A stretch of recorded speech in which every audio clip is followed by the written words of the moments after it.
¡Vamos a México!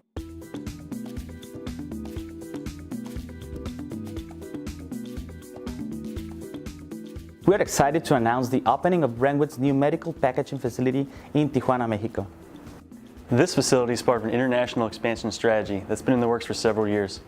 Tijuana was chosen as a prime manufacturing location that's going to allow us to serve our growing customer base and pursue new opportunities along the West Coast and in Central America.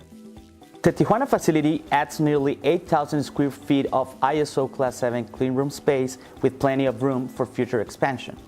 It will be held to the same high-quality standards as Brentwood's cleanroom in Reading, Pennsylvania, and it will feature many of the same capabilities. We really wanted the Tijuana site to be an extension to the Reading facility.